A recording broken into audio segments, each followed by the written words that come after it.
ایک دفعہ ایک بادشاہ اپنے وزیر کے ساتھ جنگل کی سیر کو گیا اور وہاں ایک بوڑھے کو دیکھا جو باغ میں گٹھلیاں بو رہا تھا۔ بادشاہ نے وزیر سے کہا کہ اس سے پوچھو کیا بو رہا ہے۔ جب وزیر نے پوچھا تو اس نے کہا کہ کھجور کی گٹھلیاں بو رہا ہوں۔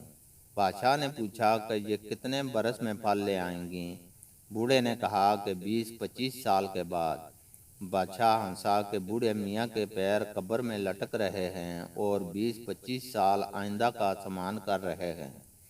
وزیر نے یہ بات بوڑھے سے کہی تو وہ کہنے لگا کہ اگر سب باغ لگانے والے یہی سوچا کرتے جو تم سوچتے ہو تو آج تم کو ایک کھجور بھی نصیب نہ ہوتی۔ میاں دنیا کا کام یوں ہی چلتا ہے کہ کوئی لگاتا ہے تو کوئی کھاتا ہے۔ بادشاہ نے یہ معقول جواب سن کر کہا بے شک یہ بات بالکل صحیح ہے۔ بادشاہ کا یہ قاعدہ تھا کہ جس شخص کی بات کو صحیح کہہ دیا اس کو 1000 دینار دے دیے جاتے۔ چنانچہ وزیر نے اسی وقت 1000 دینار اس کے حوالے کر دیے۔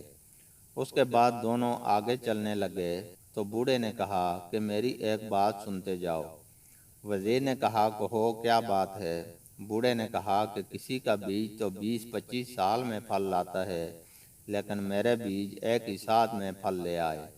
بادشاہ نے پھر کہا بالکل صحیح۔ وزیر نے مزید 1000 اس کے حوالے کر دیے۔ پھر آگے چلنے لگے تو بوڑھے نے کہا کہ چلتے چلتے میری ایک اور بات سنیے، اور وہ بات یہ ہے کہ کسی کا بیج سال میں ایک مرتبہ پھل لاتا ہے جبکہ میرے بیج تو ایک ہی ساتھ میں 2 مرتبہ پھل لے آئے۔ بادشاہ نے خوش ہو کر پھر کہا بالکل صحیح۔ وزیر نے مزید 1000 دینار بوڑھے میاں کے حوالے کر دیے۔ وزیر نے بادشاہ سے عرض کیا بادشاہ سلامت، ہمیں یہاں سے اب جلدی جانا چاہیے کیونکہ ہم نے اس بوڑھے کو بے وقوف سمجھا تھا لیکن وہ بہت عقل مند نکلا، باتوں باتوں میں ہمیں لوٹ لے گا۔ دوستو، جب دنیا کے بادشاہوں کی یہ عطا ہے کہ ذرا ذرا سی بات پر خوش ہو کر اتنا دیتے ہیں تو اللہ تعالیٰ جو بادشاہوں کا بادشاہ ہے اس کی عطا کیا ہوگی؟ بس اس بادشاہوں کے بادشاہ کو خوش کر کے تو دیکھو۔